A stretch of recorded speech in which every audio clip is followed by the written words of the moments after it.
કે નાની નાની વાતોથી લઈ આ આપણું છે, આ પોતાનું છે એમ કરીને જે સેવા કરે, એમ કરીને જે કામ કરે છે એની જ મજા છે. અને ભારતની ભૂમિ કઈ જેવી તેવી ભૂમિ નથી. હકીકતમાં ખરેખર હું તો આમ દાંત કાઢતા કાઢતા કહીને તો કે જેને બહુ ખરેખર પુણ્યના ઉદય થયા હોય ને એને ભારતમાં જન્મ મળે, એમાંય પાછો સૌરાષ્ટ્રમાં, એમાંય આપણું ગુજરાત. એમ ગુજરાતી ભાષા એટલી મીઠી ભાષા છે, એટલી વજનવાળી ભાષા છે. હિન્દી ભાષા એટલે મને કઈ પર્સનલી પ્રોબ્લેમ નથી, પણ આમ ફોફલું ફોફલું લાગે. આઈએ બેઠીએ ચાય લેંગે, આપણને એમ થાય કે આ પાહેક નહીં પાય. નકર ચા સ્ત્રીલિંગ શબ્દ છે, કહેવામાં સા પીધો પાછો ઈ પુલ્લિંગમાં આવે. એટલે ગુજરાતી સમજવી પાછી અઘરી. જેમ ગુજરાતી સમજવી અઘરી એમ ગુજરાતી માણા સમજવો અઘરો. કઈ રીતે? સુરત, અમદાવાદ, મુંબઈ, ભુજ હોય, માધાપર હોય, કોઈ પણ તમે પ્રદેશ લઈ લો, ખાઈ ખાઈને હાલવા જાહે, હાલીને પાછા ખાહે. હાલો ના બાજુ નીકળાશી કોકો પીતા જાય લે હાલે. એટલે વજન વધારવા જાવ છો ઘટાડવા જાવ, અઘરું છે, સમજવું અઘરું છે. અને સહજ રીતે કે આ પ્રદેશની અંદર દાતારો એવા જન્મા છે, સુરવીરો એવા જન્મા છે કે કેટલી કેટલી મોંઘી મુલાત વાળી જમીનો પણ મંદિરને દાનમાં આપી છે ભલા માણસ. એટલે એક વખત એ દાતાઓને પણ હું તમે જોરદાર તાળીઓથી વધાવીએ. મને ગમે અમુક વસ્તુ છે ને, આપણે આમ મેં કીધું એમ હું હમણાં ભુજ મંદિરના દ્વિશતાબ્દી મહોત્સવમાં આવ્યો. ખરેખર મને હું હરેક સંતોનો અને કચ્છનો હું આભારી છું, કેમ કે આટલો પ્રેમ મને ક્યાંય નથી મળ્યો. એટલો પ્રેમ તમે અમને આપ્યો છે. પણ મને એ વાતનો વધારે આનંદ છે કે તમે પાછા વગર મ્યુઝિકે સાંભળી શકો છો. નકર બધું જોઈએ ને, ભૈયું હોય ચટણી ન જોઈ, ચટણી હોય પાછા સાહે જોઈ. અહીં પાણી નથી પીવાતું એટલે ત્યાં સાહે પીવાય. સામે જેટલો દૂધ પાક હોય એટલે જ પાછો દૂધ પાક ની સામે સાહે પીવે. પ્રેમાળ લોકો. મને ગમે આ ભારતીય સંસ્કૃતિના 3 પ્રકારના ભોજન, સાત્વિક, તામસી અને રાજસી. સાત્વિકમાં દાળ ભાત ખીચડી કઢી રોટલી આવે. રાજસી ભોજનમાં તમને કહું સુરમાના લાડવા, હુખડી, ગુલાબ જાંબુ, મઠો, શ્રીખંડ. જો નામ લે તો અમુક ના મોઢા મલકે. આટલું મીઠું છે કે આમાં મજા એને કેટલી આવતી. આ રાજસી ભોજનમાં આવે. તામસી ભોજનમાં તમને મને બધાને ખબર છે, લસણ ડુંગળી ને વગેરે વગેરે વગેરે અભક્ષ્ય જે નથી ખાવાનું એ બધું તામસીમાં આવે. પણ જેટલા જેટલા ભોજનો છે એ ભોજનના પાછા અમુક પ્રકાર છે. સાત્વિક ભોજન ખાતા હોય તો સાત્વિક ભોજનની અંદર સાત્વિક વિચારો આવે, ઓડકારે સાત્વિક આવે.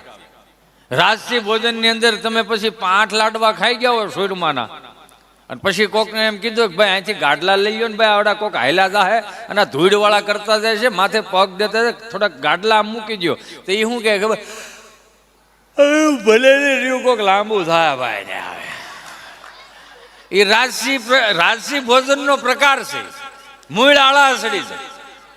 તામસીમાં નેગેટિવ વિચારો આવે, જે ન જોતા એવા વિચારો આવે. તામસી ભોજન. અમારે ગામડામાં આ કેમ વાલાસર ગામ છે ને, એમાં પ્રાથમિક શાળાના શિક્ષકોને જમવાનું કે, એટલે ગામના સરપંચે એવું કીધું કે ભાઈ આપણા ગામમાં આવું સુંદર મજાનું છે. અમારા ગામની વાત કરું છું, અહીંયા ને આ તો ખાલી ઉદાહરણ આપતો હતો. વળી 5 જણા ગેટે ઉભા રહ્યો એમ કેમ કઈ જવાય તમારાથી એમ. એટલે એવું નહોતું. એટલે અમારા ગામમાં ઉત્સવ સારો હતો ને સરપંચે શિક્ષકને કહી દીધું કે ભાઈ તમારે બધા આખા પ્રાથમિક શાળાના શિક્ષકોને જમવા આવવાનું. અને એમાં અમારે એક સાહેબ હતા ને 8 લાડવા ખાઈ ગયા. 8 લાડવા ખાધા હોય એટલે તમને મને બધાને ખબર છે કે બપોર સુધી નીંદર ન ઉડે. પધારો. સાથ સહકાર આપવા આવ્યા છો? વાવ.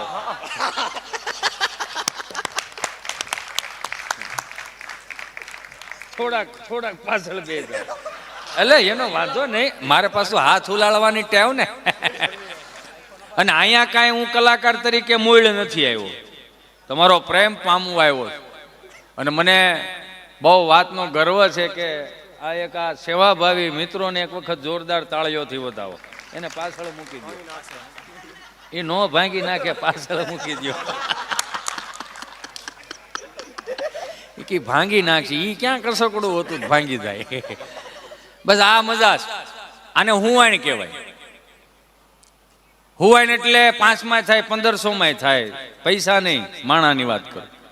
આપણું મગજ એવું થઈ ગયું છે ને, હરેક વસ્તુમાં આંકડાકીય વાત આવે ને એટલે પૈસા જ ન આવે. નહીં, પૈસાનું નહીં. આ હુવાણ કહેવાય. આને હુવાણ તમે કરી શકો, હુવાણ બોલી શકો, હુવાણ શબ્દ લખી ન શકો, ન્યાય હુવાણ થઈ જાય. ઈ આ શબ્દોની એટલે સાહેબ સાયલેન્ટ કરી દેજો. ના વળી અત્યારે હું છે, હા 10 જેવું થાય ને, ક્યાં છો તમે? હાલો હવે ક્યારે? હમણાં જ એક ચીઠી આવી હતી, એમાં ચીઠીમાં લખેલું હતું કે કુરજીભાઈ સગનભાઈ તમને ઘેરે બોલાવે. ત્યાં તો બિચારો ભાઈ ઊભો થયો, તો સામે એના વાઈફ હતા. એ કે બેસી જાઓ, હું તો જોતી હતી અહીંયા જ બેઠા છો ને એમ. એટલે બોલો આવા ખતરા અમારી પાસે કરાવડા. હવે એક છોકરો ખબર નહીં ખોવાઈ ગયો હોય છે, અને એક ભાઈ બિચારો સ્વયંસેવક લઈને અહીં મૂકી ગયો મારી પાસે. એટલે મેં છોકરાને પૂછ્યું, ભાઈ તું ખોવાઈ ગયો? કે હા ખોવાઈ ગયો છો. મેં તારા પપ્પાનું નામ હું? એ કે પંકજભાઈ. મેં પંકજભાઈ શું કરે તારા પપ્પા ધંધો? બેટા મેડિકલ અકાવે છે. કયો મેડિકલ બેટા? ઓમ મેડિકલ. મેં કીધું બરો બેટા, ભાઈ પંકજભાઈ નો દીકરો અહીંયા બેઠો છે, ઓમ મેડિકલ વાળા જ્યાં ત્યાંથી હોય ત્યાંથી આ દીકરાને લઈ જાય. 3 કલાક સુધી આવું બોલ્યો. છોકરો એમને મારી સામું જોવે, ટગર ટગર જોવે. આખો પ્રોગ્રામ પતી ગયો એટલે આમથી એક એના પપ્પા આવે કે આવ આવ આવ બેટા આવ આવ. મેં કીધું તમે આના પપ્પા છો? એ કે હા શ્યોર, કેમ નહીં. મેં કીધું દીકરો તમારો? કે હા. એલા ભાઈ ક્યાં આમ કાં પૂછો? મેં કીધું 3 કલાકની અંદર તમારા 60 વાર નામ લીધા તો તમારે હવાતું નહોતું. મેં પંકજભાઈ ઓમ મેડિકલ વાળા, પંકજભાઈ ઓમ મેડિકલ વાળા. મને કે એકચ્યુઅલી એમાં એવું છે ને, એ કે વગર પૈસા દીધી એડવર્ટાઈઝ થતી હોય એ જ કરાય ને. આખા ગામમાં મારું નામ કોઈ નથી લીધું, તમે 60 વાર નામ લીધું, થારું ન કહેવાય. એ કે બોલો એમને મેં એડવર્ટાઈઝ કરાવતા હતા. અરે મેં કીધું ભાઈ કઈ હા આમ થોડું હોય. હમણાં અમે પ્રોગ્રામ દેવા ગયા તો રાત્રે અમે લેટ સુધી જાગ્યા હતા. જાગીને પછી સવારમાં 6 વાગે જાગ્યા. એટલે બધા મિત્ર મંડળે વિચાર કર્યો કે ચાલો ને થોડીક આપણે ચાલવા જઈએ એમ. કે સારું એમ. એટલે આમ ધીમે ધીમે હાલતા હતા ને અમને ખબર નહીં, તમે 7-8 જણા હાલવા નીકળ્યા હતા ને, એટલે અમને એમ થયું કે આ લોકો હાલ્યા જાય છે, હાલો ને આપણે ભેગા હાલ્યા જઈએ એમ. તો હાલતા હાલતા હાલતા 8 કિલોમીટર હાલ્યા. પછી ઓલા ભાઈને મેં પૂછ્યું, મેં કે ભાઈ ઊભા તો રહ્યો, આ તમે 8-9 જણા હાલ્યા જાવ છો, કેટલું હાલવાનું? મને કે ભાઈ અમે તો ચોટીલા હાલીને માનતા રાખી છે. અરે મેં કીધું તો ચોટીલા હાલીને માનતા રાખી, પછી 8 આમ ગયા, પાછું 8 આમ એટલે 16 થાય. મેં કીધું કરી હવે. મેં કીધું હાલ્યા છે એટલું, થોડીક ભૂખ લાગી છે કે ચા નાસ્તો કરી. તો અમે ચા નાસ્તો કરવા ગયા, ચા પી લીધી, નાસ્તો કરી લીધો, પણ નાઇટ ડ્રેસના લેંઘા પહેરેલા, ગુંજામાં હાથ નાખ્યો, રૂપિયો ને એ ભાઈ. પછી તો એકાબીજાના હામાં મોઢા જોઈ. ઓલો કે તારી પાસે, મારી પાસે કે. તો હવે હું કરશું? હા મેં બિચારો ભિખારી ઊભો હતો એટલે એની સામું જોયું એટલે એ દાંત કાઢવા મળે, અટવાણા સૌ ને. મેં કીધું હવે અટવાણા છે તને ખબર પડી ગઈ છે, અટવાણા છે. મને કે મુંજાઓમાં ગાંઠિયાનું ચાનું બિલ હું દઈ દઉં છું. પછી ગાંઠિયાનું ચાનું બિલ તો એને આપ્યું. પછી અમે અંદરો અંદર વિચાર કર્યો. મેં કીધું યાર હાવ આ બિચારો દુબળો દેહ, ભિખારી જેવો માણા, કપડા મેલા ઘેલા. મેં કીધું આપણે આનું ન રખાય. એટલે અમે એને કીધું કે ભાઈ અમે અહીંથી 8 કિલોમીટર અમારી હોટલ છે, તમે અમારી ભેગા હાલો. એટલે એને શું કીધું ખબર? ગાંઠિયામાં પતાવો, રિક્ષાનું ભાડું હું નહીં આપું. બોલો જો હવે આનું શું કરો તમે? આ તો સહજ આપણી પાસે જે ખોરાક છે ને એ દેશ વિદેશમાં ક્યાંય એવા ખોરાક જ નથી. હા આપણો ગુજરાતી અહીંથી બહાર ગયો હોય અને એ જે ખોરાક લઈને ગયો હોય, એની જે રેસીપી લઈને ગયો હોય, એ દેશ વિદેશમાં હજી વખણાય. કઈ રીતે? હમણાં એક મારો મિત્ર મારી પાસે આવ્યો, સ્વામીજી મને કહે કે 15 વર્ષ થઈ ગયા લગ્નના, હવે મારે આ નથી રહેવું. મેં પણ 15 વર્ષ લગ્નના થઈ ગયા તો હવે તને ઉપાધિ શું છે? એ કે હો ઉપાધિ નહીં કરે છે કે જે દેશને યાદ કરે ને એ દેશની રોટલી બને. એ કે મેં કીધું કેમ એમ? એ કે આખો દી કે ટીવી ચાલુ રાખે ને યુક્રેનનું રશિયાનું યુદ્ધ જોઈ રાખે, રોટલી કરે રાખે, રશિયા જેવી રોટલી થાય. કે કોઈ આકાર જ નહીં હસોડો. મેં કીધું એવું ન હોય ભલામણ. મેં કીધું રોટલી શેકાય છે ને એમાં ગોળ હોય સોરસ હોય ફેર શું પડશે? એ કે એનો વાંધો નથી, નકરી કઢી સિવાય બીજું કઈ આવતું નથી. હવે ઠાકો છો કઢીથી ભાઈ. મેં કીધું એક કામ કર, કઢીથી ઠાકો છો તારા ફઈની ઘેરે વિયો જા. એક તારા ફઈની ઘરે વિયો જા. કે હારું. 2 દી ગયા ત્યાંથી ફોન આવ્યો, આયા નથી રહેવું મારે. મેં કા? એ કે ફઈએ સુરમાના લાડવા હારે કઢી કરી. મેં તો ભાઈ હવે તો એક કામ કર, તું ન્યાથી મૂક તારા માસીને ઘેરે વિયો. 2 દી ત્યાં રોકાય, ખાલી ખાવા ફેર ને હવા ફેર થઈ જાય ને તને આફોડી મજા આવશે. આવ્યો 5મે દિવસે મારી પાસે રોતો. મેં કાંઈ હવે શું થયું? કે ભાઈ ન્યાય છે તું. મેં કેમ? કે જાદરિયા અરે કઢી કરી. કે હવે થાય કો મારે કઢી નથી ખાવી. કે મેં કે એક કામ કર, તારી પાસે પાસપોર્ટ છે? કે હા. વિદેશમાં વિયો જા, તારા મોટા બાપાના છોકરા રહે છે ને ત્યાં વિયો જા. ત્યાં ગયો. 1.5 મહિના પછી આવ્યો, હા હુક લકડી થઈને. મેં કીધું લા આવો કાં થઈ ગયો?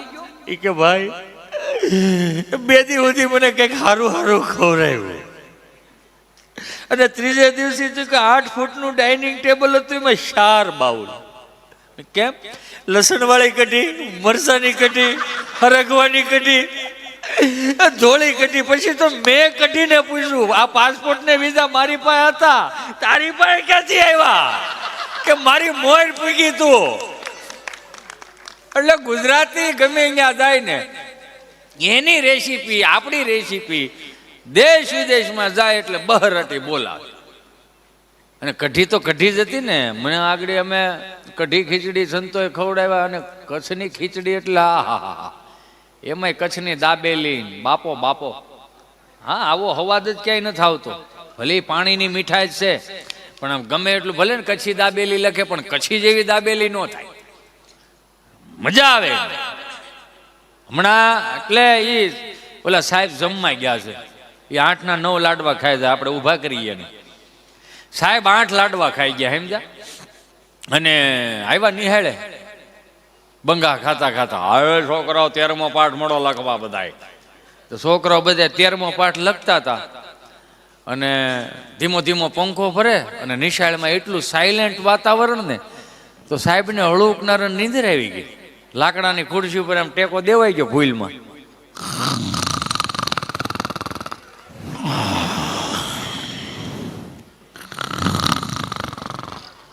એમાં 12 વર્ષના છોકરાને કઈક પ્રશ્ન હોય જો સાહેબ પાસે આવ્યો.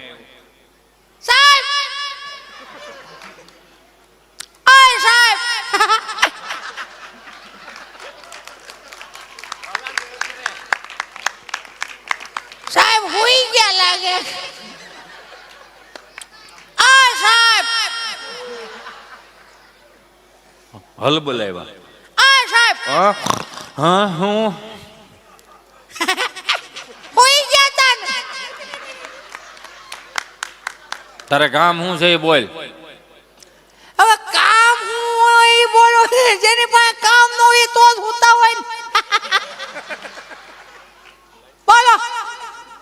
તું બોલ, તારે શું કામ છે? મારે કઈ કામ નહોતું, પણ તમારું એન્જિન વાગતું હતું. પડ્યું ગાજતું હતું. મેં કીધું જોઈ આવું શું છે. શું કામ છે બોલ. કાંઈ કામ હુઈ ગયા તા ને, પણ હાસુ બોલો. સૂતો નહોતો, તો સમાધિમાં હતો. આ લે બેઠા સમજ્યું લાગે સાહેબ. ગજબ છો. સમાધિમાં શું કરતા હતા? સ્વર્ગમાં ગયો તો. ઓહો હો, બેઠા સ્વર્ગના કિલોમીટર કાપે. વાહ સાહેબ વાહ. સ્વર્ગમાં હું ગયા તા. બ્રહ્મા વિષ્ણુ મહેશ માં સરસ્વતીને મળવા માટે ગયો તો. લે મળ્યા બધાય મળ્યા. હા બધાય મળ્યા. આ તો હારું લ્યો. સરસ્વતી બા પાસે હું ગયા તા. જ્ઞાન લેવા. ઈ જ્ઞાન નું હું કરો. તમને આપું. ઠે માગી માગીને ભેળું કરો, તમારું કાઈ નહીં ને આમાં.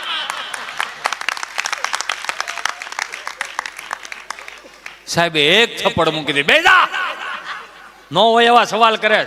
બેહી ગયો ઓયલો.